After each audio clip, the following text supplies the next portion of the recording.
ನಮ್ಮ ಸಮಾಜದ ಹಿರಿಯ ಸ್ವಾಮಿಗಳು ಬಹಳ ತಾಳ್ಮೆಯಿಂದ ಅವರದೇ ಆದಂಥ ರೀತಿಯಲ್ಲಿ ಧಾರ್ಮಿಕವಾಗಿ ಕೆಲಸ ಮಾಡ್ಕೊಂಡು ಬರ್ತಾ ಇದ್ದೀವಿ.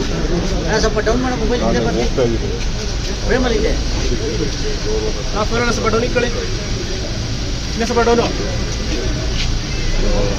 ಎಲ್ಲ ಬಹಳ ಭಕ್ತಾದಿಗಳೆಲ್ಲ ಇದ್ದಾರೆ. ಕೆಲವು ವರ್ಷದಿಂದ ಆಯಿತು, ಒಂದು 25 ವರ್ಷದಿಂದ ಅವರ ಮಠ ಸ್ಥಾಪನೆ ಆಯಿತು. ಈಗ ಒಬ್ಬರು ಯುವಕರಿಗೆ ಅವಕಾಶ ಮಾಡ್ತಿದ್ದಾರೆ. ಅವರ ಆತ್ಮಕ್ಕೆ ಶಾಂತಿ ಅವರು ತಾವು ಸಿಎಂ ಮಾಡಿದ್ರು, ತಾವು ಸಿಎಂ ಆಗಬೇಕು ಅಂತ ಕೂಡ ಸಾಕಷ್ಟು ಬರ ಹೇಳಿದ್ರು. ನನಗೆ ಆಶೀರ್ವಾದ ಮಾಡಿದ್ರು, ನಿರ್ಮಲ ಮನಸ್ಸಿನಿಂದ ಅವರು ಆಶೀರ್ವಾದ ಮಾಡಿದ್ರು. ಅವ್ರ ಬಗ್ಗೆ ನಮಗೆಲ್ಲ ಬಹಳ ಅಪಾರವಾದಂಥ ಗೌರವ ಅನಿಸ್ತಂಥದ್ದು.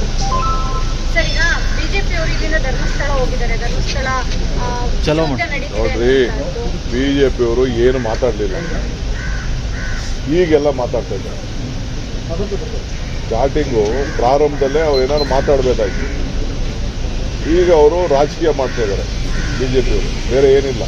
ಈಗ ರಾಜಕಾರಣ ಮಾಡ್ತಾ ಇದ್ದಾರೆ ಬಿಜೆಪಿಯವರು. ರಾಜಕಾರಣಕ್ಕೆ ಅವ್ರು ಹೋಗ್ತಾ ಇದ್ದಾರೆ ಹೊತ್ತು ಅವರು ಹಿಂದುತ್ವ ನಮ್ಮನೆ ಆಸ್ತಿ ಅಂತ ತಿಳ್ಕೊಂಡ್ಬಿಟ್ಟವ್ರೆ. ಯಾರ ಆಸ್ತಿನೂ ಅಲ್ಲ, ಅವರವರ ಭಕ್ತಿ, ಅವರವರ ಭಾವನೆ, ಅವರವರ ನಂಬಿಕೆ. ನಾನು ಇದರಲ್ಲಿ ಬಿಜೆಪಿಯವ್ರದ್ದು ಬರೀ ರಾಜಕಾರಣನೇ ಬಿಟ್ಟರು, ಬೇರೆ ಏನೂ ಇಲ್ಲ. ಯಾಕೆ ಸ್ಟಾರ್ಟಿಂಗಿಂದ ಮಾತಾಡಲಿಲ್ಲ? ಫಸ್ಟ್ ಡೇ SIT ಮಾಡಿದಾಗ ಯಾಕೆ ಮಾತಾಡಲಿಲ್ಲ? ಫಸ್ಟ್ ಡೇ ಅವನು ಯಾರೋ ಕಂಪ್ಲೇಂಟ್ ಕೊಟ್ಟಾಗ ಇವೊಂದು ಕಂಪ್ಲೇಂಟ್ ಸರಿ ಇಲ್ಲ ಅಂತ ಯಾಕೆ ಹೇಳಿಲ್ಲ? ಇವರು ಒಬ್ರು ಮಾತಾಡಲಿಲ್ಲ. ಧರ್ಮಸ್ಥಳದ ಬಗ್ಗೆ ಪ್ರೀತಿಗಿಲ್ಲ ಅವ್ರಿಗೆ. ರಾಜಕಾರಣ ಮಾಡಕ್ಕೆ ಧರ್ಮಸ್ಥಳ ಬೇಕು ಅವ್ರಿಗೆ.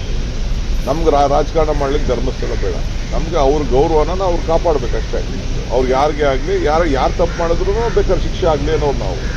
ಯಾಕೆಂದ್ರೆ ಯಾರೋ ಪೊಲೀಸ್ ಸ್ಟೇಷನ್ ಬಂದು ಸುಳ್ಳು ಪಳ್ಳು ಮತ್ತೊಂದು ಏನೋ ಕಂಪ್ಲೇಂಟ್ ಕೊಟ್ಟದ್ನ ಕೋರ್ಟ್ಗೆ ಹೋಗಿ ಕೊಟ್ಟದ್ನ ನೀವೇನಾದ್ರು ನಾವು ತನಿಖೆ ಮಾಡಲಿಲ್ಲ ಅಂತ, ಸರ್ಕಾರ ತನಿಖೆ ಮಾಡಲಿಲ್ಲ, ಏನು ಹೇಳ್ತೀರಿ ಇವರು?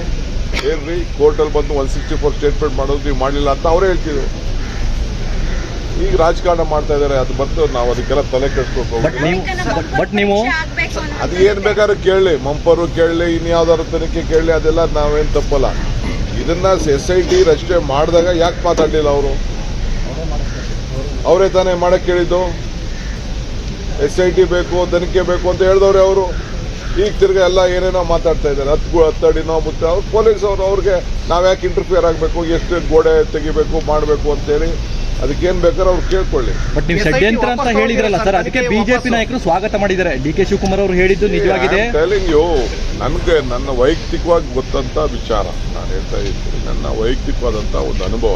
ಬಟ್ ಗೌರ್ಮೆಂಟ್ ಇನ್ವೆಸ್ಟಿಗೇಷನ್ಗೆ ನಾನು ಭಾಗಿಯಾಗಿ ತಯಾರಿಲ್ಲ. ಇಲ್ಲ ಅಂತಂದರೆ ನಮ್ಮ ಹೋಮ್ ಮಿನಿಸ್ಟ್ರು ಅಲ್ಲಿ CM ಆಗಲಿ.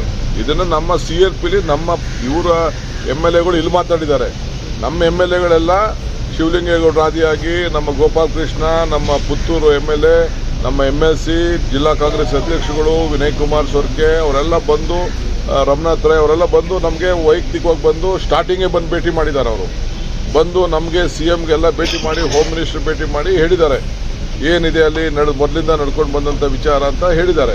ನಾವು ಅದನ್ನು ಒಬ್ಬ ರೂಲಿಂಗ್ ಗೌರ್ಮೆಂಟ್ ಆಗಿದ್ಕೊಂಡು ನಾವು ಮಾತಾಡಬಾರ್ದು ಅಂತ ಅಂದ್ಬಿಟ್ಟು ನಾವೇನು ಮಾತಾಡೋಕ್ಕೆ ಹೋಗಿರಲಿಲ್ಲ.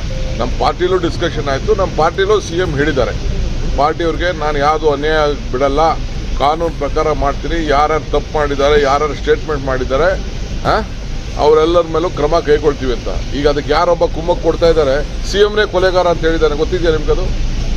ನೀವು ಯಾರು ಅದನ್ನು ಹಾಕಿಲ್ಲ. ನೀವು ಅವನು ಯಾರೊಬ್ಬ ಹಿನ್ನೆಲೆಯಲ್ಲಿ ಯಾರೊಬ್ಬ ಇದ್ದಾನೆ, ಇದಕ್ಕೆ ಅವನು CMನೇ ಕೊಲೆಗಾರ ಅಂತ ಹೇಳಿದ್ದಾನೆ. ಅದೆಲ್ಲ ನಮ್ಮ ಹತ್ರ ಮಾಹಿತಿ ಇದೆ. ಮತ್ತಷ್ಟು ಸುದ್ದಿಗಳಿಗಾಗಿ ನೋಡ್ತಾ ಇರಿ ಪಬ್ಲಿಕ್ ನ್ಯೂಸ್ 24x7. ಇದು ಸತ್ಯದ ಧ್ವನಿ.